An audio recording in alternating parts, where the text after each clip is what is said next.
Assalamualaikum warahmatullahi wabarakatuh.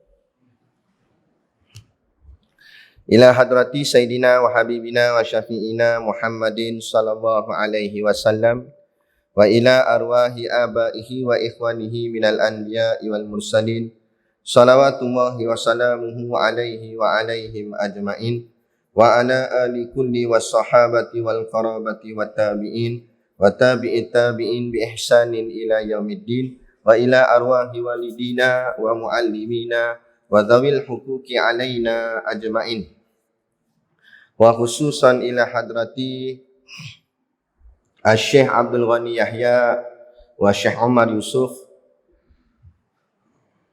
wal alim al-alamah al-arif ar-rabbani maulana wa qudwatuna Syekh Daud bin Abdullah al-Fatani wa hujjatul Islam al-Imam al-Ghazali at-Tusi syai'un lillahi lahumul Fatihah.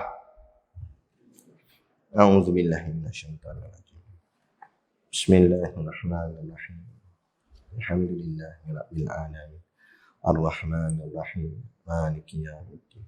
Iyyaka na'budu wa iyyaka nasta'in. Ihdinas siratal mustaqim.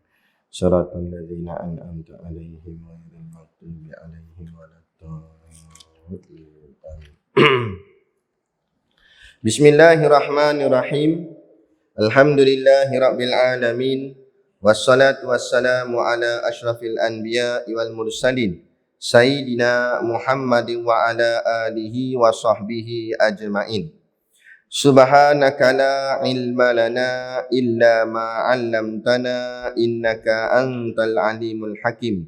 Rabbi shrah li sadri wa yassir li amri wahlul 'uqdatam min lisani yafqahu qawli wa la haula wa la quwwata illa billahil aliyyil azim. Amma ba'd. Alhamdulillah, kita sama-sama panjatkan syukur kehadраtillah subhanahu wa ta'ala yang dengan limpah dan kurnianya diizin oleh Allah subhanahu wa ta'ala pada kita pada malam ini untuk sama-sama kita menyambung lagi kuliah pengajian kitab kita, iaitulah kitab Risalatul Tauhid dan juga kitab Minhajul Abidin. Moga-moga dengan pengajian ini akan memberikan kefahaman agama kita yang lebih meluas dan mendalam sehinggalah kita dapat beramal dengan amalan yang sahih, dengan amalan yang benar, sehingga Allah menerima amalan itu dan menerima kita sebagai hamba-Nya dan ditempatkannya di dalam syurga-Nya nanti, insya-Allah. Amin ya rabbal alamin. Yang saya hormati pengasas Pusat Kompleks Islam Darul Faizin ini, iaitulah Ustaz Jafri dan seluruh ahli jawatan kuasanya yang terlibat dalam menjayakan sebarang dan segala program yang ada di sini, dan yang amat disanjungi para asatizah, alim-alim ulama, tuan-tuan guru, ustaz ataupun ustazah yang hadir pada malam ini. Mohonlah ditegur kepada hamba yang fakir dalam bidang ilmu ini sekiranya apa yang disampaikan dan dikongsikan ada salah dan silapnya. Yang kita kasihi ayah-ayah, ibu-ibu, pemuda-pemudi, muslimin dan muslimat yang dirahmati Allah sekalian. Baik, kita sambung kitab kita. Kita baca Risalatul Tauhid dulu, iaitu pada kitab Jawi lama pada muka surat 18, iaitu tajuknya sifat yang kelima, qiyamuhu ta'ala binafsihi, daripada 20 sifat yang wajib kita mengaji. Qala al-muallifu rahimahullahu ta'ala wa nafa'ana wa iyyakum bi ulumihi fid daraini amin ya rabbal alamin. Kata pengarang kitab yang kelima, qiyamuhu ta'ala binafsih, artinya berdiri Allah dengan sendiri, bersendirian, tidak berkehendak kepada tempat berdiri, zat, dan tiada berkehendak kepada yang menjadikan dia. Maka hakikatnya ibarat daripada menafikan Allah Ta'ala berkehendak kepada tempat berdiri dan kepada yang menjadikan dia.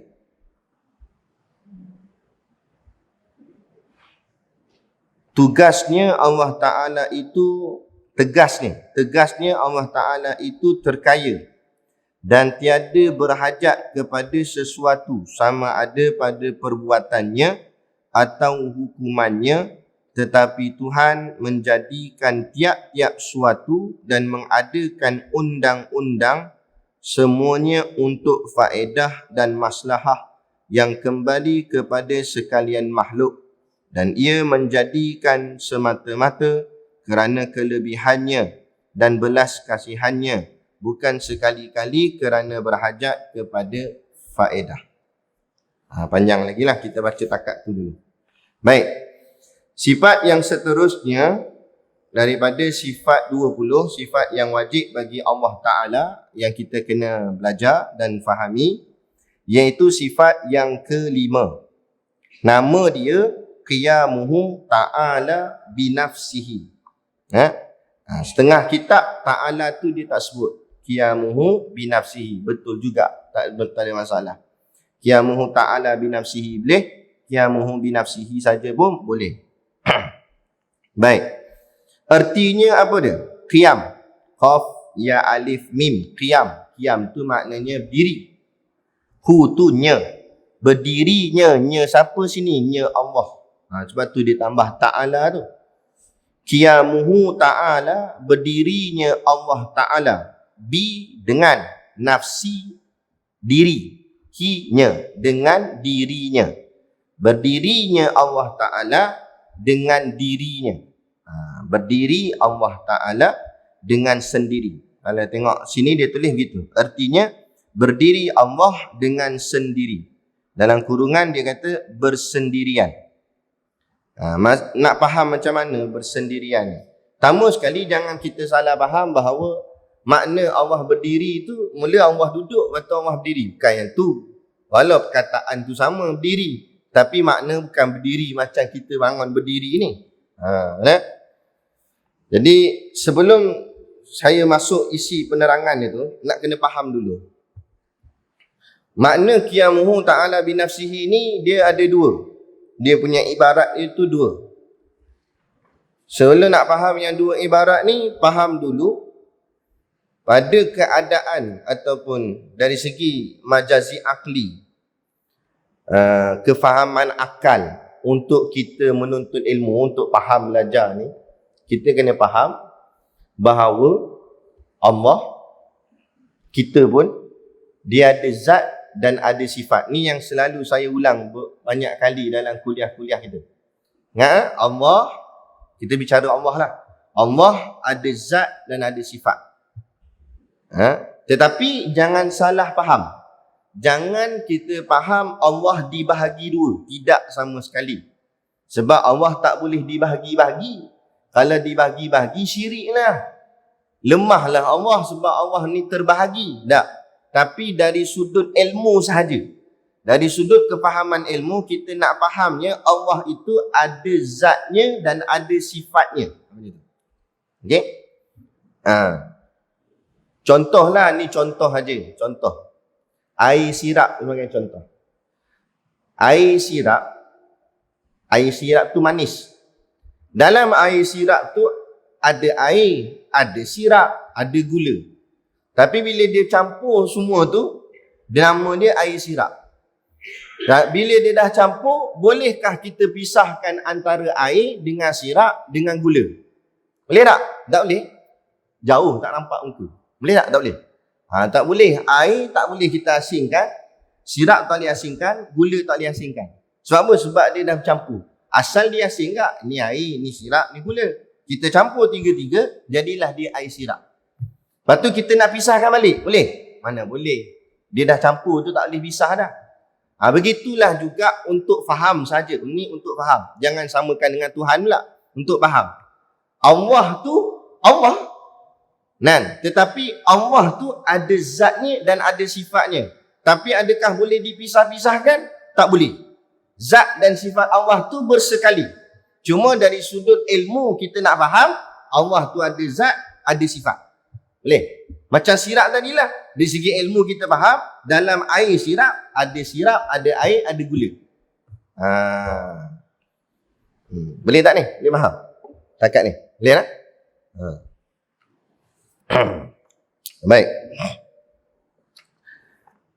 Makhluk pun gitu juga. Cuma makhluk ulama dia tak nak bagi kita ni nampak sama dengan Tuhan, dia guna perkataan yang lain. Tapi untuk faham, untuk kefahaman kita, sebenarnya maksudnya tu lebih kurang. Kalau pada makhluk ni dinamakan zat tu jirim, sifat tu arak. Okey, saya ulang. Pada makhluk, zat tu dinamakan dia jirim, adapun sifat dinamakan dia arak. Jadi maksudnya begini, Allah ada zat dan sifat, makhluk ada jirim dan arak. Okey, setakat ni kena clear dulu. Dia tak faham yang ni, takkan fahamlah yang lain. Dia begitu. Dia kena faham yang ni betul-betul. Okey, kemudian kita nak, bila dah faham susunan saya buat tadi tu, kita nak faham pula setiap satu tu apa dia. Sekarang makhluk ni kita tolak tepi dulu. Jirim arak ni nanti dulu. Itu kita tak bicara. Sebab yang kita nak bicara ni tentang Allah. Allah zat dan sifat tadi.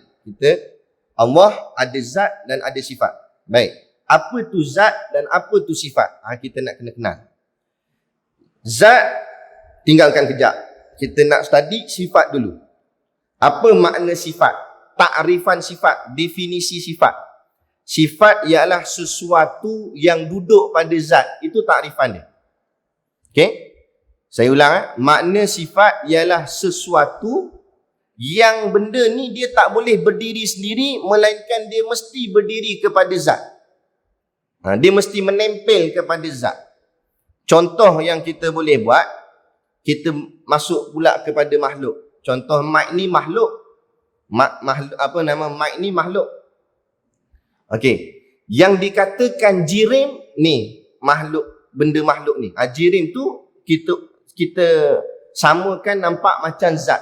Ni zat lah, ni zat mic. Sebab tu saya cakap zat dengan jirim tu sama. Arak dengan sifat tu pun sama. Cuma ulama melainkan nama dia supaya membezakan Allah dengan makhluk. Jadi saya nak bagi fahamnya, mic ni zat mic. Zat tu maknanya diri. Adapun sifat mic ni warna hitam. Warna tu sifat. Jadi warna tu dia tak boleh berdiri sendiri. Dia mesti berdiri atas zat. Jadi warna hitam ni dia berdiri di atas mic ni. Maknanya dia menempel di atas mic ni. Mikrofon ni. Faham tak? Faham tak ni? Takut tak faham. Ning. Tauhid gitulah. Lagi apa lagi? Apa-apalah telefon ni lah. Telefon ni zat telefon. Sifat dia warna coklat. Lagi apa sifat dia? Sifat dia keras. Keras tu sifat. Keras tu mesti duduk pada telefon ni. Dia tak boleh keras tu duduk sendiri. Tak boleh. Ini zat jubah. Zat jubah. Sifat dia warna kelabu. Sifat dia lagi lembut. Lembut tu mesti duduk pada jubah. Dia tak boleh duduk sendiri. Warna kelabu ni mesti duduk pada jubah ni. Dia tak boleh berdiri sendiri. Dia tak boleh terpisah.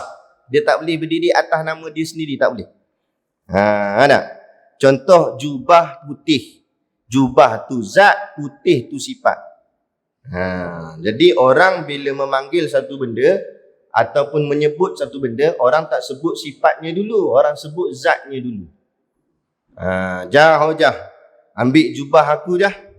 Bini pun tanya, jubah yang mana bang? Jubah putih. Betul? Jubah tu zat, putih tu sifat. Tiba-tiba dia ni pelik sikit. Dia sebut sifat dulu, dia tak sebut zat. Jah hojah, ambil putih ya. Putih menata apa pula suami aku ni buang terbiat ni. Kebetulan pula jiran sebelah janda nama putih. Jadi dia ingat suruh ambil janda. Baling dengan periuk-periuk nasi atas kepala. Ada. Jadi tak sebut sifat, orang sebut zat. Tapi untuk mengenali zat, maka ditakyin, dikhususkan sifat. Macam tadi lah. Orang sebut ambil jubah. Tapi jubah banyak. Mana satu jubah yang mana? Maka sebut sifatnya. Iaitu jubah putih. Sama juga. Ilah tu. La ilaha illallah. Ilah tu. La ilah. Perkataan ilah maknanya Tuhan. Tuhan tu zat. Makna Tuhan ialah ma'budun, yang disembah. Apa sahaja yang disembah oleh makhluk, maka dinamakan ia sebagai Tuhan. Tapi Tuhan yang sebenar, yang mana? Maka Tuhan yang sebenar mesti ditakyinkan dengan sifatnya. Tuhan yang wujud, yang kidam, yang baqa', siapa dia? Allah. Barulah jelas. Kalau setakat sebut Tuhan, tapi tak kenal sifat Tuhan, maka tak tepat Tuhan yang dia sembah. Siapa Tuhan yang dia sembah? Macam tadilah, ambil jubah. Jubah mana? Jubah mana yang sebenarnya yang dihajatkan tu? Tapi bila ditakyinkan dengan putih, maka baru dikhususkan. Jubah inilah jubah putih, jubah lain bukan. Begitu juga. Setakat ilah saja, yang mengaku-ngaku Tuhan saja, tak jelas lagi Tuhan yang mana. Sebab bila sebut Tuhan, banyak sembahan orang sembah. Jesus pun orang sembah. Pokok kayu orang sembah. Matahari orang sembah. Patung orang sembah. Dan sembahan mana yang tepatnya? Allah, yakni yang bersifat dengan sifat wujud, kidam, baqa'. Kita pun sebut sifat-sifat ni. Itu tujuan sifat, supaya mentahqiqkan yang kita sembah.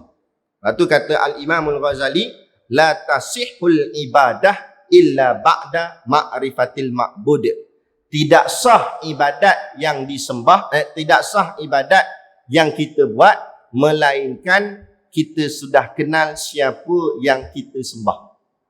Semayang, memang semayang. Musujud pada siapa? Pada Tuhan lah. Tuhan yang mana? Tuhan yang macam mana kamu faham tu? Dia pun sebut Allah lah. Allah baru sekadar nama. Allah yang macam mana yang kamu kenal? Sebab apa? Sebab orang Kristian pun nak pakai nama Allah juga. Adakah fahamnya Allah macam orang Kristian dengan kamu faham tu sama? Ke lain? Kalau lain, macam mana beza dia? Tu kita kena tahqiq. Kita kena kenal. Nak kenal dengan jalan menuntut ilmu. Baik. Jadi fahamlah? Itu makna sifat. Makna sifat, saya ulang sekali. Makna sifat sesuatu yang berdiri kepada zat. Dia tak boleh berdiri sendiri. Dia tak boleh dipisahkan. Jubah ni warna kelabu, saya tak boleh keluarkan kelabu ni, nanti jubah ni jadi apa? Tak ada. Dia mesti duduk sini. Dia tak boleh. Sifat tu dia mesti menempel di atas zat. Mesti dia duduk dengan zat. Itu makna sifat. Okey? Jelas? Ada pun makna zat, terbalikkan saja makna sifat. Lepas tu saya terang makna sifat dulu. Jadi kalau tadi kita faham makna sifat ialah yang berdiri pada zat, jadi makna zat yang tidak berdiri pada mana-mana apa pun. Jadi zat dia tak memerlukan tempat berdiri. Dia tak perlu, dan dia zat, dia berdiri sendiri lah. Dia tak perlu nak menempel kat mana-mana. Ada pun sifat dia tak boleh, dia wajib menempel di atas zat. Mana-mana zat yang ada lah. Kalau hitam ni menempel di atas zat mic, warna kelabu menempel di atas jubah ni. Jadi itu sifat. Ada pun zat dia berdiri dengan sendiri. Jubah ni berdiri sendiri, mic ni berdiri sendiri. Itu makna takrifan zat dan sifat. Boleh faham setakat ni? Kenapa saya terang benda ni panjang-panjang? Baru kita faham apa yang dikatakan oleh Tuan Syekh dalam kitab dia. Kita baca tengok. Qala al-muallifu rahimahullahu ta'ala wa nafa'ana wa iyyakum bi ulumihi fid dharaini amin ya rabbal alamin. Kata pengarang kitab, qiyamuhu ta'ala bi nafsihi itu artinya tidak berkehendak kepada tempat berdiri. Nampak? Ini yang saya maksudkan tadi. Jadi dia kata makna qiyamuhu ta'ala bi nafsihi ialah tidak berkehendak. Berkehendak maknanya memerlukan. tidak memerlukan, Allah itu tidak memerlukan kepada tempat berdiri. Tempat berdiri ni maknanya zat. Allah tak memerlukan zat. Sebab tu dalam kurungan dia tulis ni, tempat berdiri dalam kurungan zat. Sebab zat ni tempat berdiri. Tempat berdiri bagi siapa? Bagi sifat. Sifat mesti berdiri di atas zat. Zat tak memerlukan tempat berdiri sebab dia dah berdiri dengan sendirinya. Faham?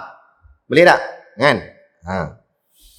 Tidak berkehendak kepada tempat berdiri Allah Ta'ala itu, yakni maknanya zat. Allah tak memerlukan zat. Maksudnya macam tu. Kerana apa? Kerana dia zat. Zat tak memerlukan zat. Yang memerlukan zat sifat.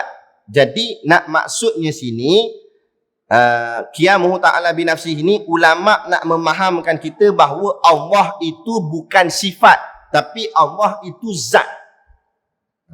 Dah kenapa kita nak kena faham Allah tu zat? Bila sebut zat, maknanya wujud. Benda, sesuatu yang dikatakan zat, benda tu mesti ada. Ada tu ada sungguh. Boleh nampak dengan mata kepala. Cuma atas izin, tak atas izin. Macam roh. Roh kita wujud. Sebab tu roh juga dikatakan zat. Benda yang ada sungguh. Jadi Allah Ta'ala itu ada zatnya. Maka Allah Ta'ala itu wujud. Ada pun sifat, dia adalah, dia tak disebut sebagai suatu benda yang jelas wujudnya. Dia adalah sebagai satu bentuk keadaan. Benda zat ni benda yang kita boleh pegang dia. Kita boleh pegang dia, contoh macam mic ni, kita boleh pegang, yakin dia ada, kita pegang lah. Tapi warna hitam kita boleh pegang tak? Hitam pada mic ni kita boleh pegang tak hitam? Ni saya pegang Ustaz. Kamu bukan pegang hitam, kamu pegang mic. Tapi nak menafikan hitam nampak dengan mata. Macam itulah maknanya sifat. Beza dengan zat. Jadi Allah bukan sifat, Allah zat. Allah bukanlah satu bentuk rasa ada tapi sebenarnya tak ada. Bukan. Hitam ya. Nampak dengan mata tapi nak pegang tak dapat. Itu ya, sebab hitam tu sifat. Allah bukan sifat, Allah zat. Allah ada sungguh. Cuma kita tak diizinkan lagi melihatnya. Sampai masa nanti di hari akhirat, Allah izin kita melihat dia, nampak sungguh Allah.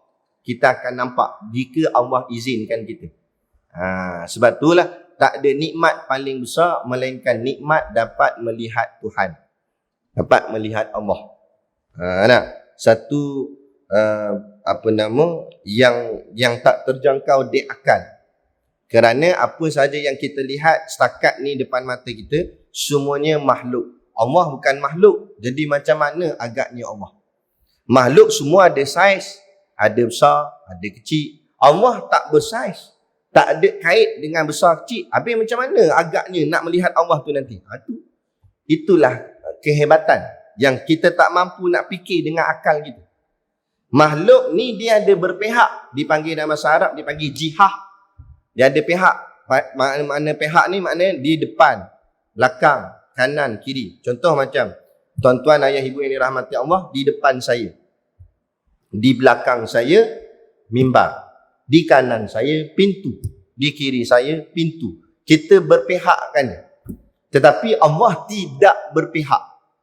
Kerana kalau Allah berpihak, bermakna Allah bertempat. Bila saya kata tuan-tuan, ibu-ibu berada di depan saya, bermakna ibu-ibu bertempat di depan saya. Jadi kita, walaupun kita baca hadis atau ayat Quran, nanti kamu akan dihadapkan di hadapan Allah. Perkataan hadapan tu, jangan kita faham Tuhan bertempat kat sini, kita sini. Kalau faham situ, boleh rosak akidah. Kenapa rosak akidah? Sebab faham macam tu, sudah mengatakan Tuhan itu bertempat. Bila Tuhan bertempat, sama akidah dengan puak Wahabi. Wahabi kata Tuhan di langit, bertempatlah tu. Akidah ahli sunnah wal jamaah, Allah wujud bila makan. Allah ada, tapi tidak dengan bertempat. Mana tidak bertempat? Tidak berpihak, tidak berdepan, tidak berlakang. Tidak ke kanan, tidak ke kiri, tidak di atas, tidak di bawah. Tidak di tengah. Betul? Mana aku tahu? Itulah Allah. Itulah hebatnya Allah. Kerana kalau Allah itu bertempat, bermakna Allah memerlukan sesuatu untuk tempat dia berdiri. Perempuan berada di depan saya, maka perempuan berhajat tempat untuk perempuan duduk di depan saya, iaitu simen situ. Kalau situ tak ada tempat nak duduk macam mana? Maka berhajat pada tempat duduk. Kalau Allah tu kita kata dia bertempat, bermakna Allah memerlukan tempat untuk dia berdiri kat tempat tu, untuk dia duduk kat tempat tu. Mana Allah memerlukan sesuatu. Kalau Allah memerlukan sesuatu, lemahlah Allah. Sebab dia pun perlukan sesuatu. Penafian. Sedangkan kita jumpa ayat Quran begitu banyak dalam Quran. Antara yang mudah saja. Allahus Samad. Pendek ya ayat. Apa makna dia? Buka dalam kitab tafsir. Nah, setiap sesuatu memerlukan Allah. Bukan Allah yang memerlukan sesuatu. Kena faham tu betul-betul. Nah, Lepas ada seorang sahabat saya, dia mengaji Madinah. Ni perhatian lah. Mengaji luar ni tak salah, tapi hati-hati. Hati-hati. Sekarang ni puak-puak Wahabi ni, dia dah mula merebak di seluruh tempat. Di tanah Arab sekalipun. Di Yaman pun ada juga dia. Lepas tu kena nak mengaji, kena kenal guru yang kita nak menuntut ilmu tu. Kita kenal tak betul-betul fikrah ni. Jadi sahabat saya ni, masa di Malaysia ni, dia ngaji pondok. Nasib baik dia ngaji pondok enggak. Dia ngaji pondok, jadi dia ada asas. Dia dah mengaji dah kitab-kitab macam ni. Kitab-kitab nipih ni, kitab tauhid, kitab fiqh, kitab tasawuf kat sini. Lepas tu dia sambung pengajiannya di Madinah. Bukan saya kata Madinah tak bagus, apalah tak bagusnya makam Rasulullah hadis itu. Nah, Mekah bukan tak bagus, ada Kaabah situ. Tapi kita semua sedia maklum, yang menguasai Arab Saudi ni puak-puak Wahabi. Dulu Mekah Madinah ni penuh dengan ahli sunnah wal jamaah.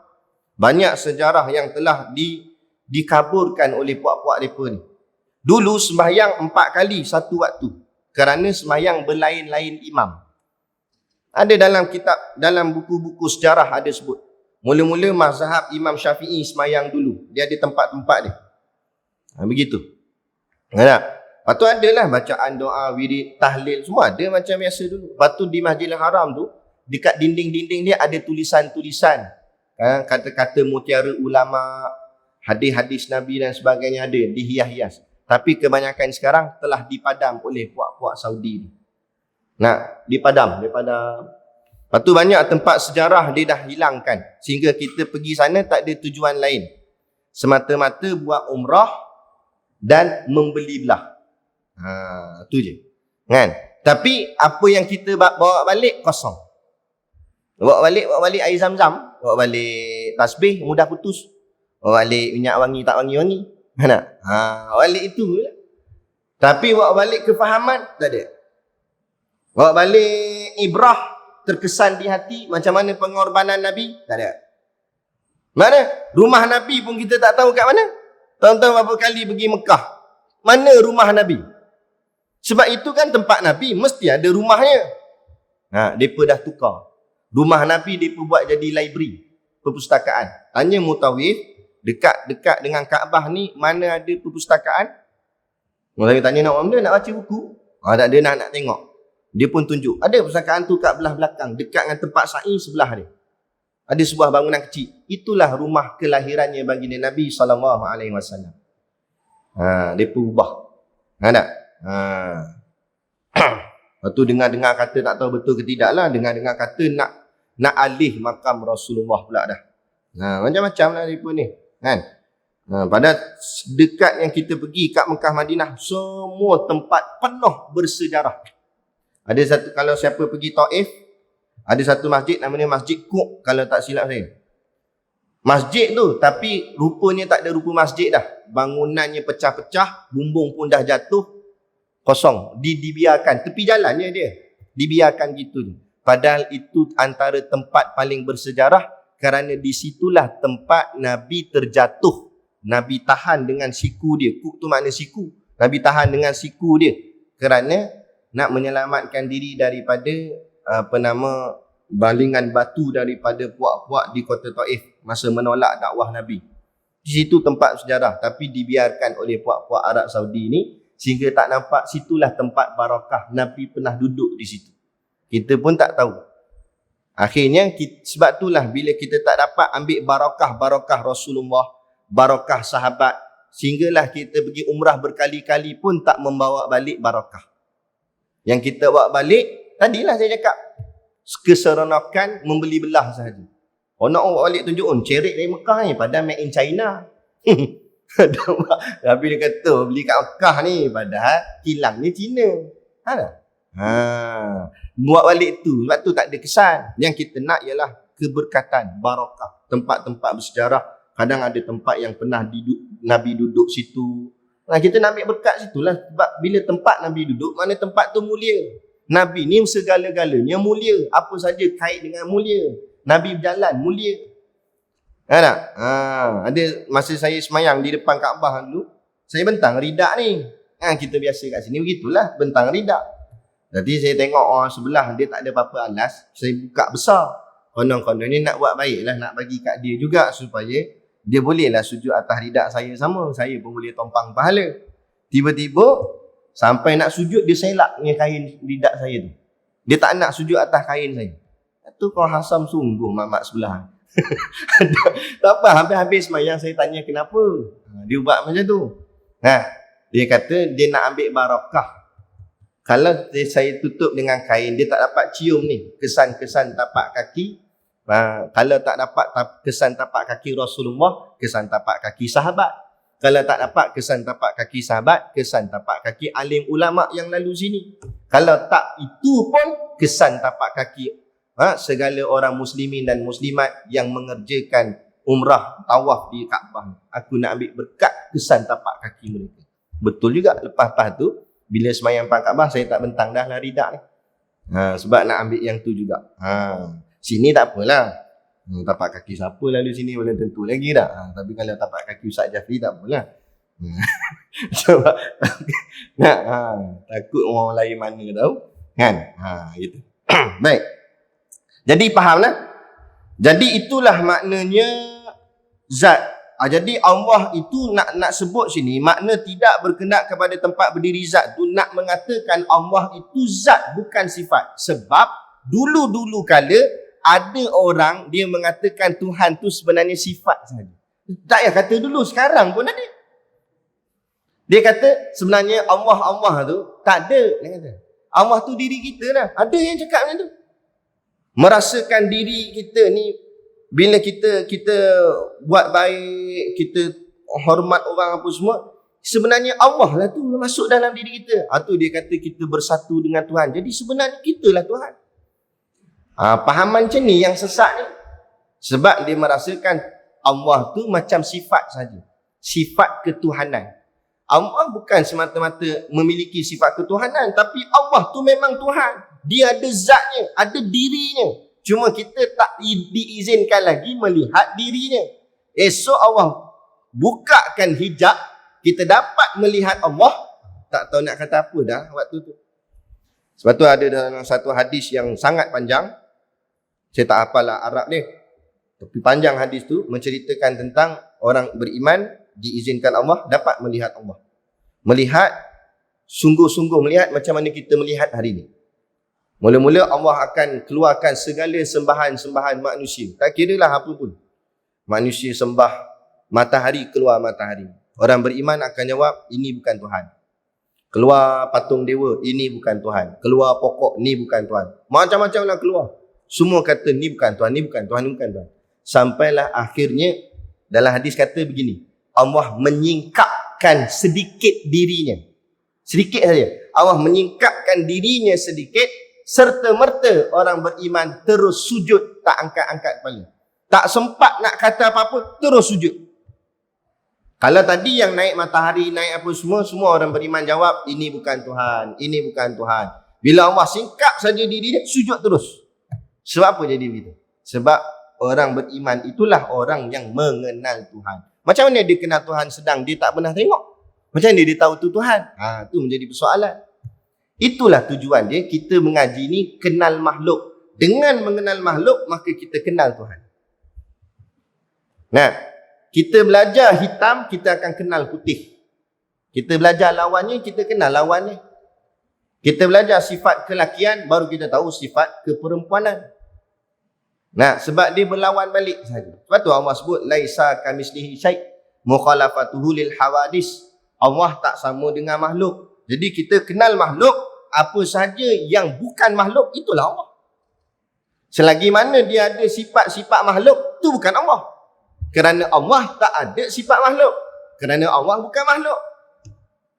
Jadi yang dia orang beriman ketika tu boleh kenal itu Allah, kerana yang naik semua nampak sifat makhluknya. Ni nampak sifat makhluk. Tiba-tiba yang keluar tu tak ada ciri-ciri makhluk, tak ada sifat-sifat makhluk, maka kenal sangat, inilah yang dinamakan sebagai Tuhan Allah. Sujud. Begitu juga kita mengenal Rasulullah. Kan? Ada orang petikai bila ada alim-alim ulama yang menceritakan mereka bermimpi jumpa Nabi. Ada, saya baca komen-komen bawah, dia kata, pandai sangatlah ulama ni. Mana dia kenal Nabi, dia pernah tengok ke muka Nabi. Jadi mana dia nak tahu dalam mimpi tu Nabi? Tu orang kata bodoh kan, marah. Nah, kita belajar sifat Nabi. Nabi punya sifat tak sama macam kita punya sifat. Betul kita baik, tapi bukan selamanya baik. Kadang-kadang jahat juga. Nabi selamanya baik. Situ saja sudah beza.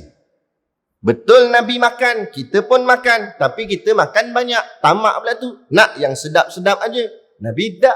Nabi makan atas ibadah, bukan banyak. Tiba-tiba yang datang dalam mimpi tu, orang begini makan. Nabi kot ni, tu bukan Nabi, tu YB. Ada. Situlah ulama dia boleh kenal. Ini sifat apa gini, tamak lah apa. Ni bukan Nabi. Nabi tak begitu. Itu sebab tu boleh kenal mana. Sebab itulah orang boleh kenal mana mutiara, mana emas, mana besi buruk. Ini boleh kenal. Sebab apa? Dengan pemahaman. Begitulah. Jadi nak fahamnya, makna tidak berkendak kepada tempat berdiri itu nak menyatakan bahawa Allah bukan sifat, tapi Allah itu zat.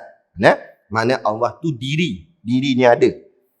Dan kemudian lagi makna qiyamuhu ta'ala binafsihi ini, ibarahnya yang kedua untuk mentahqiqkan lagi, artinya dan tiada berkehendak kepada yang menjadikan dia.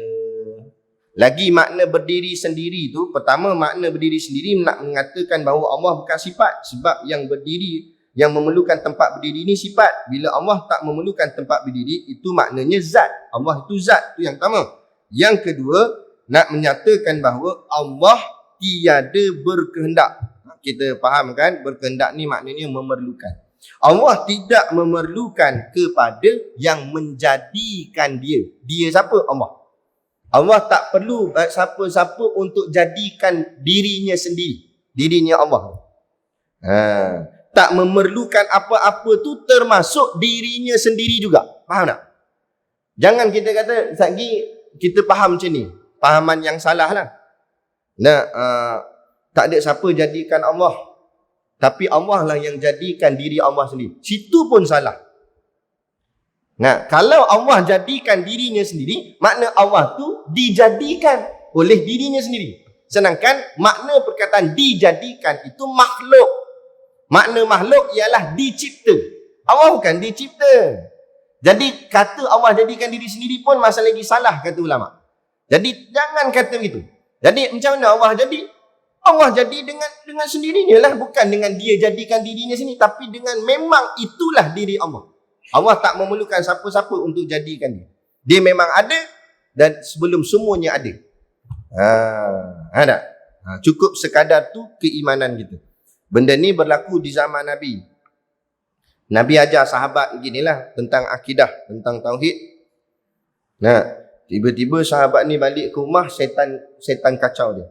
Sebab tu dalam majlis ilmu, walaupun majlis ni ada keberkatannya, tapi dalam masa yang sama setannya pun ada juga. Lepas tu kadang-kadang bila kita nak mengaji je, kadang-kadang jadi lemah. Betul tak? Ustaz belum sampai tadi rancak sembang. Contoh, bukan sini, tempat lain. Bila ustaz Assalamualaikum, gini kepala. Bila ustaz kata wabillahi taufik, dia pun naik taufik. Oh, dah habis dah taufik ni dah. Kan? Tu. Lepas tu Tok Guru saya kata, doa untuk mengelak mengantuk dalam kuliah ialah wabillahi taufik wal hidayah. Bila dengar je dua perkataan tu, mesti dia jadi segar. Oh, nak habis dah. Rupa-rupanya tak habis lagi. Kan? Ada. Memang jadi lemah. Sebab apa? Ada setan ni. Setan ada tu. Duduk belakang dia. Jangan tengok. Jangan pandang belakang. Banyak. Dan setan ni dia mengaji. Tak payah kata dia mengaji. Dia pun dah pernah duduk di alam sana dah. Dia halau je ke bumi ni. Jadi bila sahabat ni mengaji dengan Rasulullah, sahabat ni balik ke rumah. Setan tu ikut juga. Setan tu pun racun sahabat ni. Dia bisik ke telinga sahabat ni, dia kata, betul lah, Allah jadikan kamu. Tapi aku nak tanya kamu, Allah tu siapa bagi jadi? Dia pun fikir, betul juga. Aku ni Allah cipta aku, Allah jadikan aku. Allah tu macam mana pula dia boleh jadi? Siapa jadikan ni? Tak boleh tidur malam dia mikirkan benda ni. Sampailah esok siang ni bertemu dengan Rasulullah. Dia tanya Rasulullah, ya Rasulullah, bukanlah aku nak sangkal, tetapi dalam benak fikiranku menyatakan aku dijadikan Allah. Tiba-tiba aku memikirkan siapa jadikan Allah. Kata Rasulullah, Nabi pesan ke sahabat ni, kamu bacalah a'udzubillahi minasyaitonirrajim dan kamu ludah di sebelah kirimu. Kemudian kamu menyebut amantu billah. Apa maksudnya? Kerana yang mengganggu kamu itu setan. Dia nak merosakkan keyakinan kamu kepada Tuhan. Kamu minta berlindung pada Allah, kamu ludah ke kiri. Tapi walaupun hadis tu kata ludah kiri, tapi tengok keadaan lah. Jangan kawan kita duduk sebelah elok tengah tulis nota, melekat atas kitab. Asal sungguh itu jadi cerita lain lagi, tumbuk belakang. Kalau ada orang ataupun tempat tu tak boleh nak ludah, kita buat isyarat saja, kata guru kami. Gitu. Jangan keluar sungguh, bunyi saja sebagai isyarat kita meludah atas setan. Sebelah kiri itulah. Tapi bukan kawan kita. Lagi ingat kawan kita ni setan sebab duduk sebelah kiri. Kan setan yang duduk celah tu lah. Kan? Itu. Lepas tu sebut amantu billah. Makna amantu billah artinya cukup aku beriman kepada Allah. Maknanya jangan kamu fikir lebih-lebih. Takat tu sudah.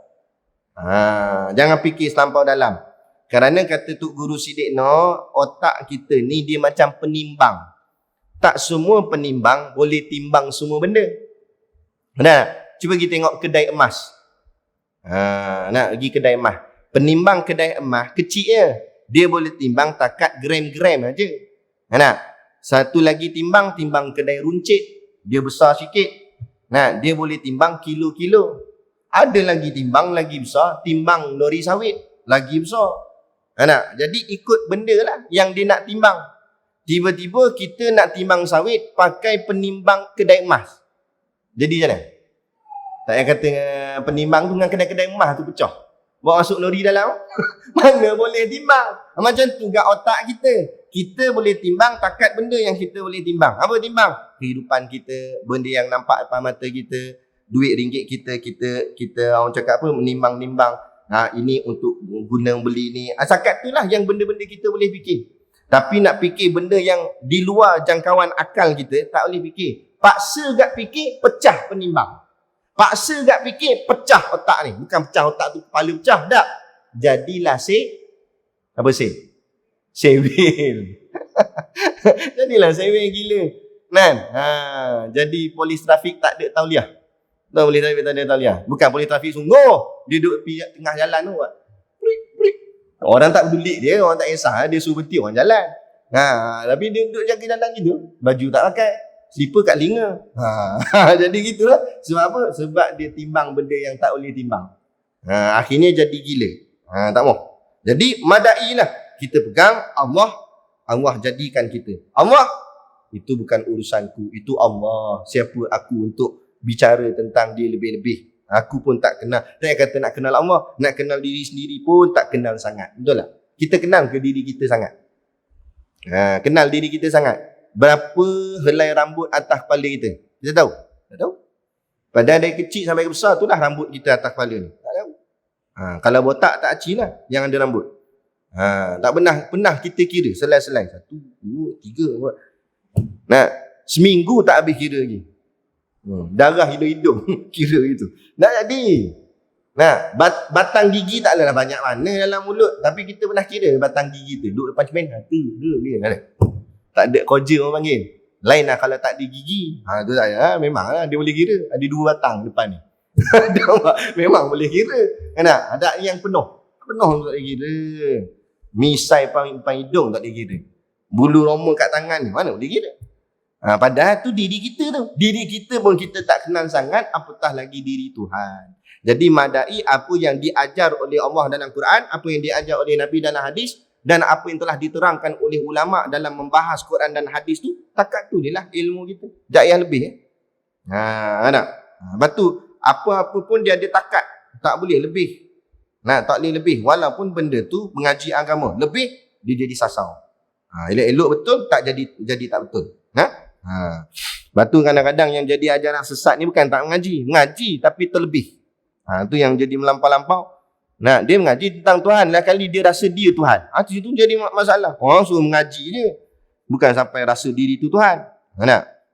Maka hakikatnya ibarat daripada menafikan Allah Ta'ala berkehendak kepada tempat berdiri. Jadi maksudnya sini, tugas kita faham qiyamuhu ta'ala binafsihi ini tujuannya untuk menafikan, tolak. Untuk tolak bahawa Allah itu berkehendak kepada tempat berdiri. Kita tolak siapa-siapa yang mengatakan Allah memerlukan tempat berdiri. Kalau kita kata Allah memerlukan tempat berdiri, bermakna Allah itu sifat. Kerana hanya sifat yang memerlukan tempat berdiri. Yang tak memerlukan tempat berdiri itu namanya zat. Maka Allah bukan sifat, tapi Allah adalah zat. Begitu. Dan kepada yang menjadikan dia. Dan juga kita tolak bahawa Allah tak memerlukan siapa yang menjadikan dia. Kita tolak. Tegas ni maknanya tahqiq lah, sungguh-sungguh. Sungguh-sungguh Allah Ta'ala itu terkaya. Ni makna satu lagi perkataan dalam ilmu tauhid yang kita kena faham. Perkataan terkaya, kaya tu bukan maksud duit banyak. Tapi makna kaya ialah tak memerlukan apa-apa. Lepas tu kita sebut sini kita orang kaya, sebenarnya tak kaya lagi. Kalau betul mu kaya, mu tak perlukan apa-apa, tu baru kaya. Selagi mana kamu perlukan sesuatu, miskin lagi lah kamu tu. Beli kereta mahal-mahal, dah kali tak reti bawa, suruh driver bawa. Dah kaya ke miskin? Miskin lagi, perlukan orang lain. Kalau kawan tu sakit, dah tak boleh keluar dah. Driver aku sakit dah, tak boleh keluar. Susah dah dia, susah lagi. Orang kalau betul-betul senang, tak ada yang susah bagi dia. Semua dia boleh buat sendiri. Dia tak memerlukan orang lain untuk tolong dia. Dia buat sendiri semua. Buka lah kilang, urus sendiri. Dia lah bos, dia manager, dia lah operator sampai ke bawah. Tukang sapu sampah pun dia juga. Buat semua. Boleh? Tak boleh. Ya betul dia CEO, tapi dia perlukan tak pekerja bawah dia? Perlu. Siapa nak kendali mesin? Siapa nak buat kerja ni, Dah. Maknanya masih lagi dia lemah. Allah tak. Allah urus kita semua ni, semua Allah buat. Bayangkan berapa juta bilion tadi pun tak tahu manusia atas muka bumi. Serentak siang dan malam, sini ada makan, sini ada makan, sana ada makan, semua ada rezeki. Siapa urus tu? Allah saja. Tak ada Allah minta tolong yang lain tak. Lepas tu satu hari Nabi Sulaiman alaihi salam minta izin pada Allah. Ya Allah, boleh tak aku nak bagi rezeki kepada makhluk-makhluk? Dia nak ambil urusan rezeki tu, dia nak try buat. Allah kata kamu takkan mampu. Tak apalah, nak cuba. Bukanlah maksud sini Nabi melawan Tuhan, tak. Tapi sebagai ibrah. Jadi pengajaran kepada kita, nampak kehebatan Allah. Jadi cubalah. Nabi Sulaiman pun panggil lah makhluk-makhluk yang di laut. Ikan-ikan. Nabi Sulaiman bagi makan. Bagi makan. Lama-lama binatang di laut komplain. Sebab banyak sangat.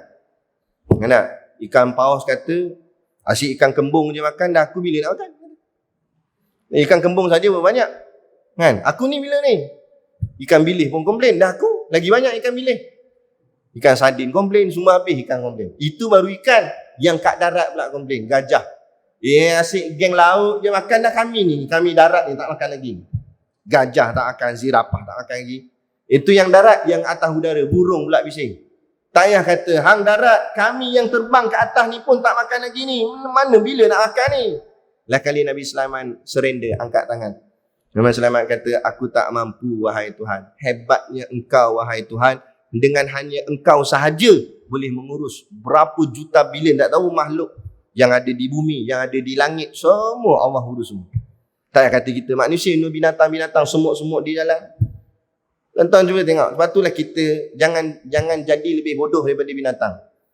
Burung, dia ada GPS. Titik-titik mana cacing. Turn right, dia pun turn right. Tak ada. Tahu tak? Tak ada GPS ni. Tak ada wazir tu, tak ada. Abang wazir tak ada. Tapi dia tahu keluar pagi, keluar daripada sarang, dia tahu mana ada cacing dalam tanah. Petang pasti confirm dia bawa balik cacing.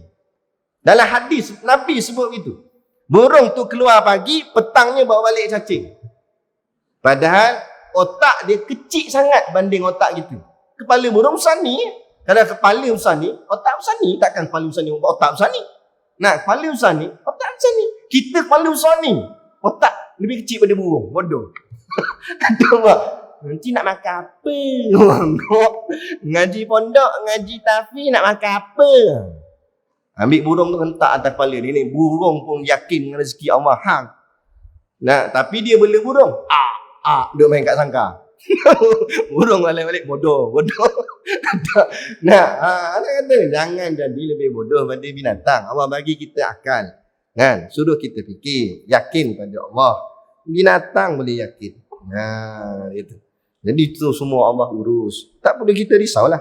Nah, terkaya. Jadi bila sebut Allah Ta'ala itu terkaya, mana Allah tak memerlukan apa-apa pun. Itu maksud dia, Allah tak perlukan apa-apa pun. Dan kalau Allah tak perlukan apa-apa pun, kenapa Allah cipta kita? Soalan, kenapa? Kalau Allah tak perlukan kita, dan kenapa Allah buat kita? Soalan. Jawapannya di dalam ni. Dan tiada berhajat kepada sesuatu. Tengok, Allah tak memerlukan sesuatu apa pun, tak perlukan apa-apa. Sama ada pada perbuatannya, apa yang dia buat. Allah tak memerlukan apa yang dia buat. Kita memerlukan apa kita buat. Apa kita buat? Kita buat rumah. Kenapa kita buat rumah? Sebab kita nak duduk. Kita perlukan rumah, kalau dah nak tidur mana? Kita buat pengajian. Kenapa buat pengajian? Sebab kita jahil. Kita tak tahu. Bila kita jahil, mati esok susah kita. Malaikat tanya, macam mana nak lepas jawab? Masuk neraka, susah pula kita. Sebab tu kita buat pengajian. Jadi maksudnya, perbuatan yang kita buat, kita nak ambil faedah atas perbuatan kita buat. Kita buat tu, kita nak dapatkan hasil. Apa yang kita buat. Adapun perbuatan Allah, Allah tak berhajat atas hasilnya. Saya nak tanya, Allah suruh kita semayang, Allah perlukan ke semayang kita? Siapa yang perlukan semayang tu? Kita ni. Kita semayang, kita yang dapat pahala. Adakah dengan kita semayang Allah dapat pahala? Bila pula Allah memerlukan pahala? Itu. Itu maksud Allah terkaya. Allah tak perlukan apa-apa. Ibarat contoh, satu token besar, dia buka syarikat, tapi untung syarikat dia tak ambil satu sen pun. Sebab dia terkaya. Jadi dia buka syarikat saja, sukati dia. Nah, tapi orang ramai hari ni buat syarikat besar-besar, dia ambil untung lah. Ambil untung, banyak pula tu. Yang bahagian pekerja bawah, nyekek ni sikit dapat. Tapi yang teruk kerja, yang bawah tu. Ni semua bohong. Allah Ta'ala hebat. Kan? Kita buat, kita dapat. Allah tak ambil apa-apa. Jadi, kalau tak buat ibadat, siapa yang rugi sebenarnya? Sendiri-sendirilah rugi. Allah tak rugi. Mu tak nak sujud pada aku, mu tak nak semayang, aku tak heran sikit. Tadi, sebelum ke sini ada satu video kawan hantar dalam WhatsApp. Saya tak pasti orang tu di mana, di Malaysia atau di Indonesia. Saya tak pasti. Tapi dia seorang perempuan. Dia buat satu video, dia hinanya dia hinanya niat semayang. Dia ejek-ejek niat semayang. Dia kata usolli, dia bacalah rakaatin lillahi ta'ala, dia gelak dengan kawan dia. Lepas tu video kedua, orang tunjuk dia sakit sampai tak boleh berjalan. Sebab apa? Itulah azab akibat menghina Tuhan. Main-main kamu nak cabar Tuhan, cabar apilah. Sebab tu peristiwa sebelum lahirnya Rasulullah, Allah tunjukkan kekuasaan dia. Kota Kaabah diserang oleh tentera Abraha. Tak ada siapa pertahankan Kaabah waktu tu kerana takut tengok gajah begitu besar. Penduduk Mekah lari habis, lari belakang bukit.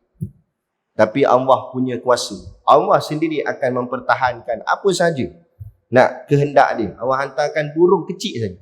Allah nak tunjuk kekuasaan dia, tak perlu hantar jet pejuang besar-besar. Burung kecil dengan bawa batu yang kecil.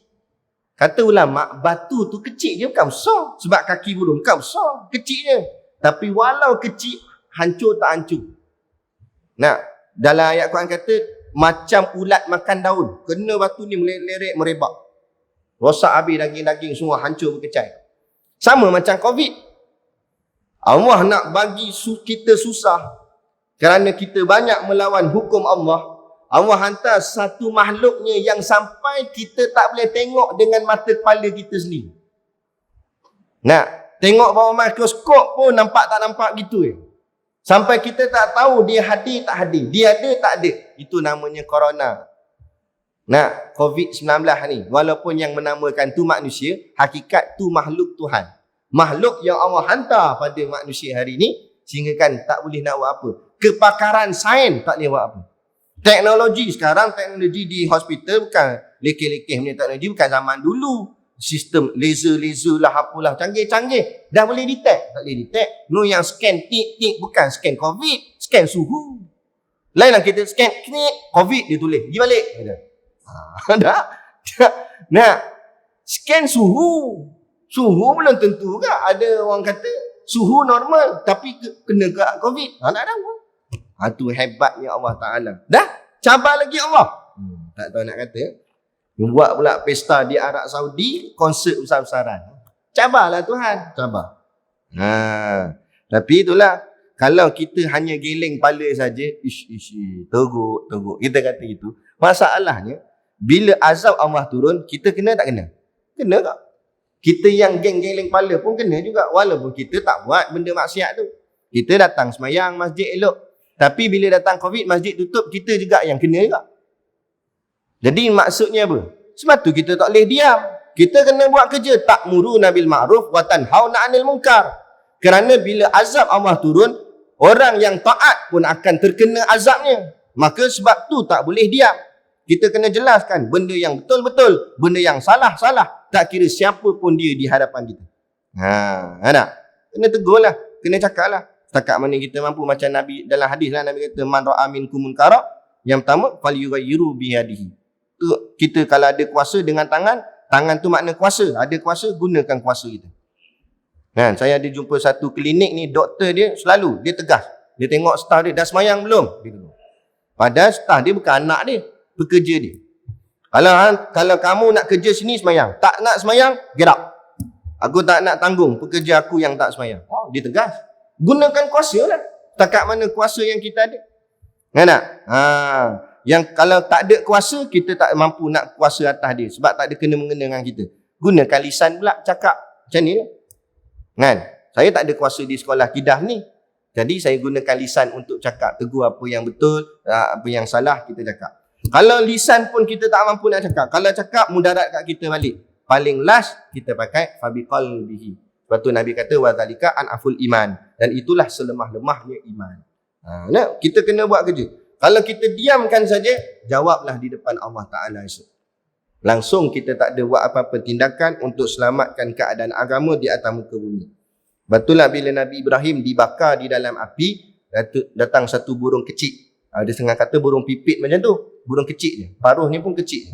Dia cedok air, dia tuang. Dia cedok air, dia tuang. Burung yang ada burung besar sikit macam burung helang ni komplain. Hang buat apa? Pik oi. Paruh hang dah lah kecil. Hang tuang air atas api. Mana kan padam. Betul, logiknya memang tidak padam. Logiknya. Maka apa jawab burung tu sebut? Burung tu kata, betul. Nak bagi padam tak bagi padam, itu bukan urusanku. Itu urusan Tuhanku. Tapi sekurang-kurangnya, esok kalau Allah tanya kepadaku, saat Nabiku dibakar di dalam api, apa yang kamu buat? Aku ada jawapan. aku tetap cedok air wahai Tuhan. Walaupun aku tahu air ni mungkin tak dapat memadamkan api itu, tapi aku tunjukkan kesungguhanku untuk menyelamatkan Nabi-Mu. Adik, Allah bukan nak tengok kita berjaya tak berjaya. Allah nak tengok kita bersungguh ke tak bersungguh. Itu saja. Betul Allah uji kita dengan kesusahan. Lepas tu jangan jawablah, payah Ustaz. Nak lawan mereka payah. Payah tak payah, tu soal nombor 2. Yang penting kita buat tak buat. Itu saja. Kita sungguh tak sungguh. Itu saja. Kan? Tapi bila kita nampak kejayaan tu atas usaha kita, tu yang kita nampak. Bila berjaya, kerana aku. Bila tak berjaya, silap aku. Tak. Berjaya ke tak berjaya, Allah, bukan urusan kita. Urusan kita buat apa yang Allah perintah. Itu saja. Itu maksud dia. Baik. Tiada berhajat kepada suatu sama ada pada perbuatannya atau hukumannya. Hukum ni maksudnya perintah Allah lah. Apa yang Allah suruh tadi, Allah tak ambil faedah. Allah suruh kita semayang, Allah tak ambil faedah semayang. Faedah semayang tu untuk kita sendiri balik. Tetapi Tuhan menjadikan tiap-tiap suatu dan mengadakan undang-undang semuanya untuk faedah dan maslahah yang kembali kepada sekalian makhluk. Jadi kata Syekh, Allah buat perintah, Allah buat undang-undang, Allah buat hukum dan sebagainya. Semuanya itu faedah dia, maslahah maknanya kebaikan. Semuanya itu kembali kepada makhluk itu balik. Tak ada kepada Allah pun. Dan ia menjadikan semata-mata, ini jawapan dia tadi. Bila orang tanya, dan kalau Allah tak perlukan kita, kenapa Allah cipta kita? Maka jawabnya, ia tu Allah menjadikan semata-mata kerana kelebihannya. Kerana kelebihan Allah. Allah nak tunjuk dia tu berkuasa. Allah buat. Aku cipta makhluk kerana aku nak tunjuk betapa kuasanya aku atas makhluk. Allah nak tunjuk dia berkuasa. Lepas tu kita hidup atas muka bumi. Wa ma khalaqtul jinna wal insa illa liya'budun. Taklah aku jadikan jin dan manusia melainkan untuk mereka menyembah kepada aku. Kata Ibnu Abbas dalam kitab tafsir, maksud ya'budun itu ialah ya'rifu. Maknanya makna ayat ini, taklah aku jadikan jin dan manusia melainkan untuk mereka mengenal siapa aku. Mengenal hebatnya Allah, berkuasanya Allah. Jangan cabar Allah, jangan main-main dengan Allah. Kenal. Makhluk yang kenal akan tunduk pada Allah sebab dia kenal hebatnya Allah, berkuasanya Allah. Tak boleh buat main-main. Makhluk yang tak kenal langgar Tuhan sesuka hati. Lepas tu Tuan Husin Kedah dalam kitab dia, dalam kitab Bidayatul Talibin, dia kata kadang-kadang manusia ni sampai iblis pun segan nak mengaku kawan.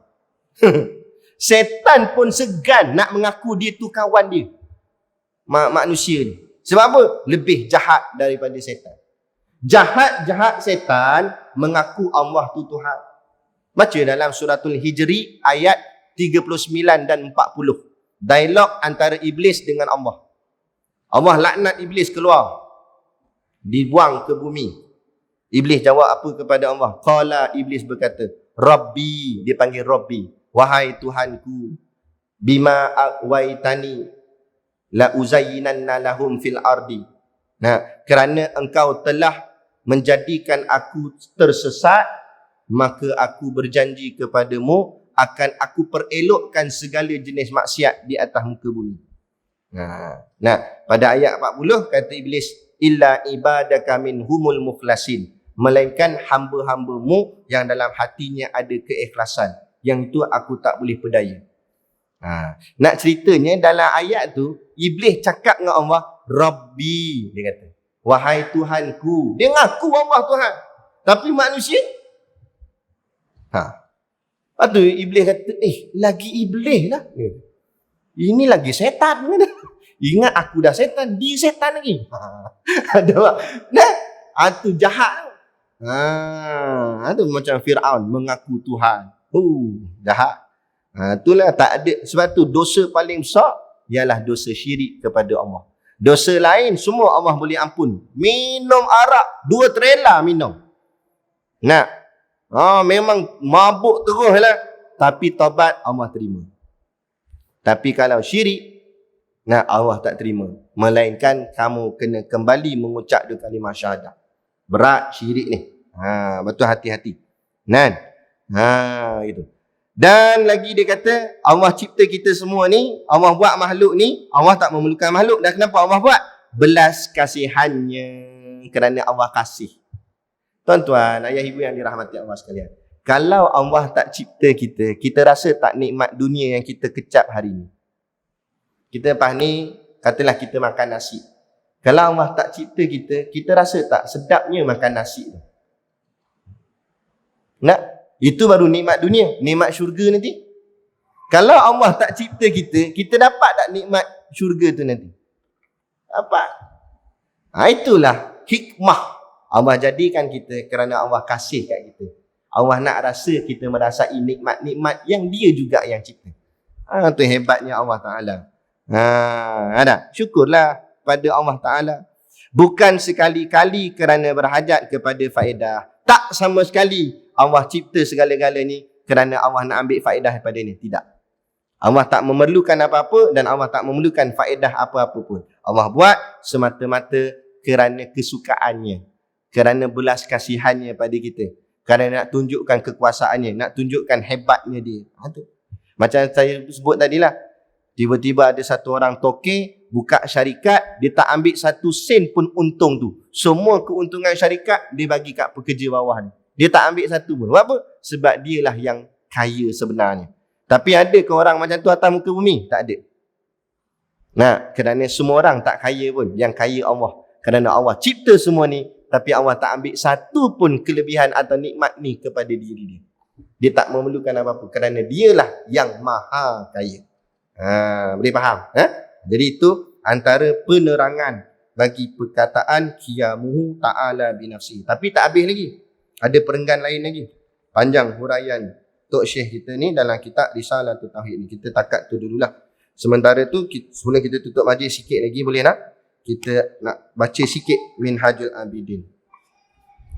Kita sambung sikit Minhajul Abidin. Kalau kitab Rumi macam saya ni, yang ini, kita berhenti di muka surat 7 selepas hadis Nabi. Hadis Nabi ni kita ingat balik. Sebelum ni, sahabat tanya Nabi, apa tanda cahaya nikmat Allah, cahaya Islam, cahaya rasa lazatnya bertuhankan Allah, rasa sonoknya agama ni, apa tanda cahaya tu dah mula masuk dalam diri kita?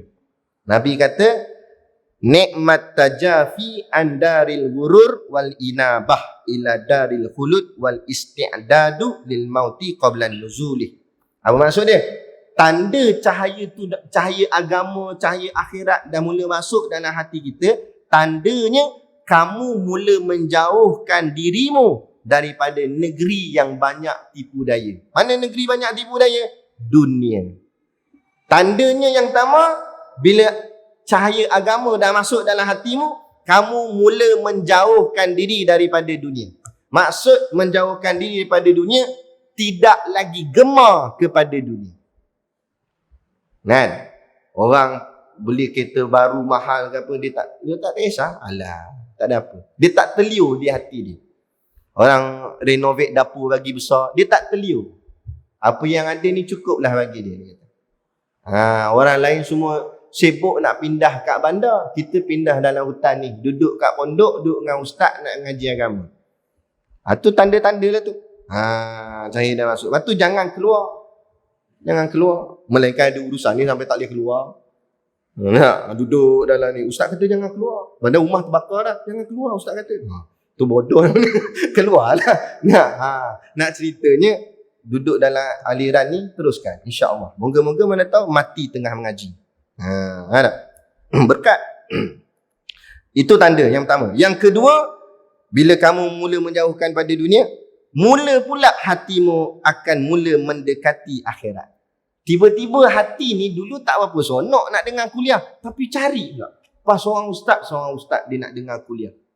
Dia jadi gemar pula. Dulu tak rajin sembahyang sunat, tapi dah mula sonok sembahyang sunat.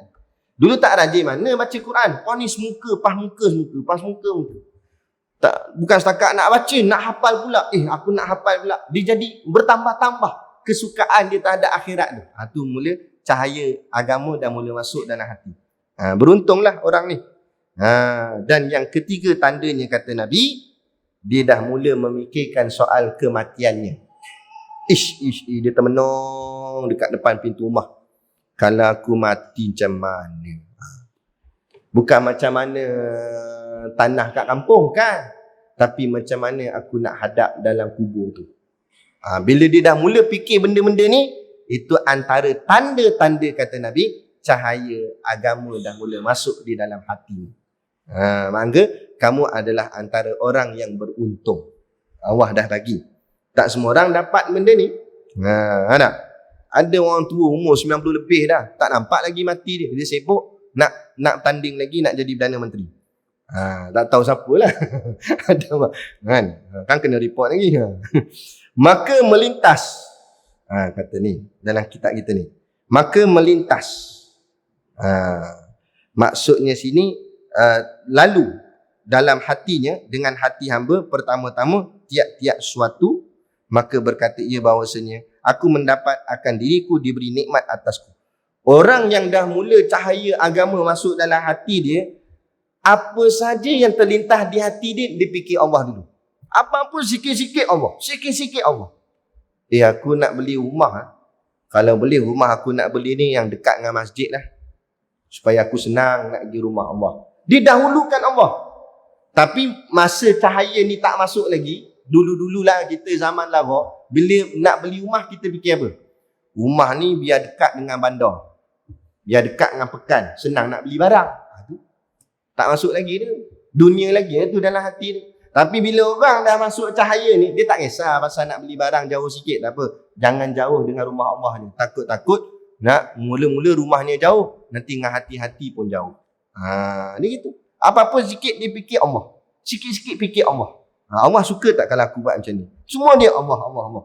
Itu dah mula hati dia tu kasih pada Allah. Maka berkata ia bahawasanya aku mendapat akan diriku diberi nikmat.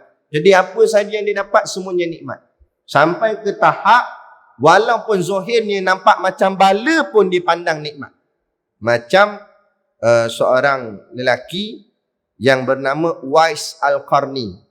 Dia ni Allah uji dia kena penyakit sopak. Tahu sopak? Penyakit sopak ni putih-putih, tompok-tompok. Penyakit dia pula semua tempat daripada kepala sampai kaki tompok-tompok putih. Sebabkan sopak gitu tak ramai orang nak berkawan dengan dia. Akhirnya dia bawa mak dia pergi mengerjakan haji. Sampai di depan Kaabah, di depan Multazam. Multazam ni tempat mustajab doa. Kalau siapa dapat pergi sana, pergilah cari Multazam ni. Multazam ni antara batu Hajarul Aswad dengan pintu Kaabah depan dia. Itu panggil Multazam. Duduk depan tu doa. Itu tempat mustajab. Doa kata ulama, doa yang tak ada hijab. Kita doa terus sampai pada Allah. Jadi Uwais dengan mak dia doa depan tu. Habis doa, mak dia tanya, Uwais, kamu doa apa? Kata Uwais, aku doa mak masuk dalam syurga. Mak dia pun tanya, dah kenapa kamu tak doa kamu masuk syurga? Lah, kan Nabi kata dah, mak dalam syurga boleh minta apa saja. Bila mak dah masuk syurga, mak mintalah saya masuk syurga. Oh, baiknya anak. Nak didahulukan mak dia kalau kita? Apalah, aku masuk dulu dah, apa mak aku nanti lah. Dia nak mak dia gila. Tu mak minta lah saya. Mak dia kata bagus. Tapi ni kamu minta lah pada Allah, biar Allah hilang penyakit sopak kamu ni. Aku kesian tengok kamu. Dengan sebab penyakit sopak ni ramai orang tak nak kawan dengan kamu. Sebab penyakit sopak ni pula berjangkit. Macam zaman kita ni COVID lah. Katalah orang kena COVID, siapa nak kawan? Jiran sebelah buat tak peduli. Takut berjangkit. Macam tu. Tak ada ramai orang tak nak kawan dengan dia. Lah kali dia kata tak payahlah mak, sebab ini kurniaan Allah. Allah bagi kat saya. Tanda ianya istimewa, tak semua orang dapat. Allah bagi kat saya je, orang lain tak dapat. Itu tandanya saya ni istimewa. Allah bagi kat saya. Dia pandang itu, padahal tu penyakit. Tapi dia tak pandang penyakit, dia pandang nikmat. Dahsyat. Ini iman yang sangat tinggi. Bila ni dalam hati dah masuk cahaya agama, cahaya Allah dah masuk, semuanya apa ada Allah, semua dia nampak baik. Kan? Mak dia pun berkerah lah. Kalau kamu tak doa, Wais, kamu ni jadi anak derhaka. Kamu tak dengar cakap mak. Dia pantang lah kalau dengar anak derhaka. Mak jangan cakap macam tu. Baik-baik, saya doa mak, saya doa. Dia pun doa. Dia kata, ya Allah, hilangkanlah penyakit sopakku. Tapi jangan hilang semua. Yang hujung tu dia slow. Jangan hilang semua. Maka Allah makbul. Sopak dia semua hilang. Melainkan tumpuk di belakang tengkuk. Lepas tu bila Nabi bagi tahu ke sahabat Sayyidina Umar dan Sayyidina Ali, selepas kewafatanku, kamu cari seorang lelaki daripada Yaman. Dia akan datang ke Mekah. Namanya Uwais Al-Qarni. Penduduk bumi semua tak kenal dia. Tapi penduduk langit semua menyebut-nyebut namanya. Dia sangat popular di atas sana. Kan, makhluk, malaikat-malaikat semua kagum dengan dia. Lepas tu kata Sayyidina Ali, macam mana kami nak kenal dia? Kata Rasulullah, kamu tengok di belakang tengkuknya ada tumpukan putih. Itulah Uwais Al-Qarni. Nak ceritanya sini, walaupun Uwais Al-Qarni Allah uji dengan penyakit, dia tak nampak penyakit tu menyusahkan dia. Tapi dia memandang dengan nikmat Allah. Sehingga kan penyakit pun disangka ini nikmat daripada Allah. Betapa kasihnya dia kepada Allah. Begitulah juga seorang anak yang sangat sayang kepada mak dan ayah dia. Kalau mak ayah dia marah pun, mak ayah dia rotan pun, dia pandang rotan tu dengan rotan kasih. Kerana mak aku sayang akulah, mak aku rotan aku. Begitulah. Sayangnya hamba ni pada Tuhan, Tuhan uji dia berat macam mana pun, dia tak nampak susah. Tapi dia kata, Allah uji aku kerana Allah sayang kat aku. Alhamdulillah aku terpilih. Allah uji aku, itu tanda Allah sayang kat aku. Aku terpilih sebagai orang yang disayangi Allah. Kenapa? Berani kita cakap itu. Alik ni kan, katalah kita ada sakit jantung, kencing manis. Ya Allah, terima kasih bagi aku kencing manis. Tak bagi kat orang lain. Kita tak sampai makam. Berubat silakan berubat, tapi hati biar reda dengan segala ketetapan dan ketentuan Allah. Jangan sampai tak reda. Itulah nak masuk cahaya dalam hati ni bukan senang. Dia pandang semuanya nikmat dengan berbagai-bagai nikmat. Semua dia nampak semuanya nikmat Allah. Tertunduk dia. Tertunduk dia tak tahu nak kata macam ni. Ya Allah, banyaknya nikmat engkau beri kat aku. Wa in ta'uddu nikmat Allah la tuhsuha. Sesungguhnya nikmat Allah itu tidak terkira, tidak terhitung banyaknya. Seperti hidup, dia kata. Aku boleh hidup ni pun, Allah, mujur Allah bagi aku hidup. Berapa ramai orang dah masuk roh, keluar-keluar perut mak mati. Mati budak. Kita dapat gak hidup sampai peringkat umur sekarang. Dapat lagi hidup. Ada di antara kawan-kawan kita dalam usia-usia begini, pergi dah. Kita masih lagi ada kesempatan masa untuk kita betulkan apa yang tak betul. Ni semua nikmat, pandang. Dan kuasa, kita ada kuasa, kita boleh berjalan, kita boleh urus satu-satu benda. Dan akal, kita ada akal. Ada orang gila, akal tak fungsi. Dan berkata, kita boleh cakap. Ada orang bisu, tak boleh bercakap. Dan sekalian perkara yang indah-indah, yang mulia. Dan macam-macam perkara kemuliaan yang Allah berikan kepada kita. Dan jenis lazat, nak kita dapat rasa kelazatan-kelazatan. Nak makan suatu benda, rasa manis, rasa masam, ada lazatnya. Ada orang tak rasa apa dah. Ada orang tu lantar katil hospital. Kaya, datuk. Dalam bank entah berapa juta. 50 juta ada dalam bank. Tapi dah sakit, masuk katil hospital, doktor cucuk masuk kod wire, air. Bila air masuk kod wire, rasa tak manis dia? Rasa sedap tak? Mana rasa sedap? Sebab nak sedap ni ditekak. Masuk kod sini nak sedap apa? Tak payah kata air kosong, buah air kok tak rasa. Dia datuk kan? Datin pun datang. Doktor bagi suami saya, suami I ni, I lah datuk. Kan? Doktor bagi suami I ni minum apa ni? Doktor kata ni air garam ni. Ini datuk mana boleh minum air garam? Buh kok lah kok. Gantung kat tepi tu, buh kok. Tapi masuk ke lengan, rasa tak kok kan? Rasa. Sebab apa? Nikmat Allah dah tarik. Allah dah tarik dah nikmat. Walau dia banyak duit. Jadi jangan faham, duit banyak tu nikmat. Belum tentu. No, Pak Gad hospital, yang datuk terlantar katil hospital kat bawah. Pak Gad hospital duduk bawah. Beli nasi 2 bungkus, dia makan seorang. Kencing sebaldi. Punya nikmat dia, hak makan. Tak ada sakit apa dia. Padahal duit bukan banyak sangat dia. Gaji berapa sen sangat dia. Sebulan ada lah 800, 900, 1000. Paling tinggi pun. Itu pun buat overtime, kerja lebih. Round lebih sikit, dapatlah lebih. Duduk je tidur dalam tu, kuranglah sikit. Nampak? Tapi makan nasi 2 bungkus. Datuk 50 juta dalam bank, air masuk ke lengan. Mana nikmat? Ada apa nampak nikmat dengan kekayaan? Nikmat dengan rezeki daripada Allah. Bukan dengan kekayaan. Ada orang duit apa tak ada, tapi nikmat keliling pinggang dia. Macam-macam dia terasa nikmat dia. Lazat dia. Dan barang yang dipalingkan daripadaku daripada bagai mudarat dan kebinasaan. Dan perkara-perkara yang Allah selamatkan kita daripada mudarat dan kebinasaan. Nama sekali, mudarat akidah. Alhamdulillah, syukur pada Allah. Allah selamatkan kita tak terikut akidah yang sesat. Akidah yang tak betul. Agama yang tak betul. Kita nak cari ilmu agama. Kalau Allah pilih jalan kita ni guru yang salah, sesat kita. Lepas tu saya kadang-kadang termenung.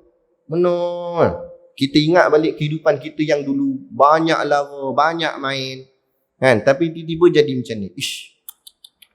Nasib baik mujur Allah bagi aku guru yang betul. Jumpa Tok Guru Siddiq Noh. Jumpa guru tak betul, aku anggap aku jadi apa sekarang?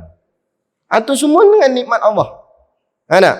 Saya dulu, Ustaz Jafri ni, dia tu guru lah saya pergi kuliah dia. Dulu saya duduk bawah macam tuan-tuan. Duduk dengar kuliah dia. Dan satu hari saya ingat, masa tu kuliah Syekh Zainul Asri. Ustaz Jafri ada sekali. Lepas tu Syekh Zainul Asri, dia orang dah masukkan dalam bilik. Tinggal Ustaz Jafri ada kat luar. Kami pakat salam dia. Lepas tu saya buka kain serban saya minta dililitkan serban atas kepala saya. Ustaz Jafri lilit. Masa tu dia tak kenal lah siapa saya. Sebab kita pun bukan orang kenal pun masa tu. Dililit serban. Tapi saya ingat kenangan ni. Sampailah ke hari ni, siapa sangka saya dijemput mengajar di sekolah dia. Saya tak pernah sangka. Saya tak pernah terfikir ini jalan saya. Melainkan siapa yang tahu?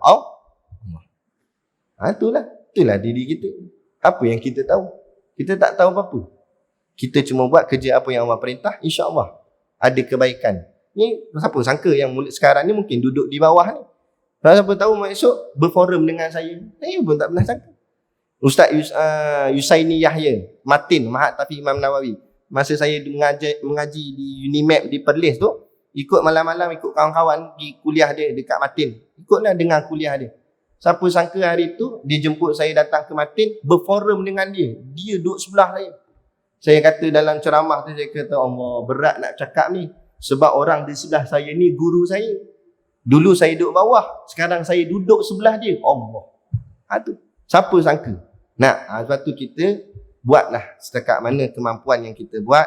Carilah keredaan Allah. InsyaAllah bila cahaya dah mula masuk dalam hati, tidak ada lagi kesedihan, tidak ada lagi kesukaran. Semuanya nampak indah walaupun zahirnya nampak pahit. Macam saya kena fitnah ni lah. Mula-mula terduduk juga sebab bukan kita takut, cuma terkejut. Jadi macam ni aku ni. Tapi bila menong-menong balik, Alhamdulillah. Dalam ramai-ramai Allah pilih aku difitnah oleh orang kafir. Dan musuh aku kafir. Lainlah kalau yang memusuhi aku ni ulama' juga. Itu aku takutlah. Mana aku silap. Tapi kalau yang memusuhi aku ialah orang kafir yang bencikan Islam, insya-Allah jalanku betul. Kalau inilah jalanku untuk mendapat syurga Allah, kepahitannya aku telan. Ya gitu. Kalaulah ubat ni boleh sembuhkan kita, pahit ubat tu kita telan. Macam itulah dalam kehidupan ni. Susah kita tu akan terasa manis bila kita fikir hasil yang kita akan dapat. InsyaAllah. Itulah masuk usaha untuk dapat cahaya masuk dalam hati kita. InsyaAllah. Segalanya akan jadi indah. Tidak ada lagi yang susah. Tidak ada lagi yang menyakitkan hati kita. Kerana cahaya dah masuk. Indah saja kehidupan. Sampailah Allah memberikan khabar gembira kepada kita dapat syurganya nanti di hari akhirat kelak. InsyaAllah. Amin. Jadi cukup sekadar tu pada malam ni. Mohon maaf lajak masa sikit. Apa-apa pun kita buat ni semuanya untuk mencari redha Allah. Lebih tak apalah bahagian akhirat. Moga-moga kita korbankan masa inilah menjadi modal besar untuk kita mendapat keredaan dan rahmat daripada Allah sehingga Allah tempatkan kita dalam syurganya insya-Allah. Jadi cukup sekadar tu. Dan macam biasa di luar sana ada sedikit produk perniagaan untuk menampung sekolah, pondok dan juga tahfiz kami. Jadi pakat-pakatlah membeli sambil niat menderma insya-Allah. Jadi cukup sekadar tu. Wabillahi taufiq wal hidayah. Assalamualaikum warahmatullahi wabarakatuh. A'udzubillahi minasyaitonirrajim. Bismillahirrahmanirrahim. Alhamdulillahi rabbil alamin. Wassalatu wassalamu ala asyrafil anbiya'i wal mursalin Sayyidina Muhammad wa ala alihi wa sahbihi ajma'in. Allahumma taqabbal minna salatana wa du'aana innaka antas sami'ul alim wa tub alaina innaka antat tawwabur rahim. Allahumma ja'al dinana dinan nabiyyi Muhammadin sallallahu alaihi wasallam wa islamana islamal muslimin wa imanana imanal mu'minin wa salatana salatal khashiin wa a'malana a'mal salihin wa niyatana niyatal mukhlisin wa dhunubana ya Allah dhunubal mustaghfirin wa hayatana hayatal ulama wa mautana bimautis syuhada wa adkhilnal jannata ma'al anbiya'i alaihimus salatu wassalam. Rabbana atina fid dunya hasanah wa fil akhirati hasanah wa qina adzabannar wa qina adzabannar wa qina adzabannar. Wassallallahu ala khairi khalqihi sayyidina Muhammad wa ala alihi wa sahbihi wasallam. Subhana rabbika rabbil izzati amma yasifun. Salamun alal mursalin walhamdulillahi rabbil alamin. Amin ya rabbal alamin. Taqabbalallahu minna wa minkum. Takbir.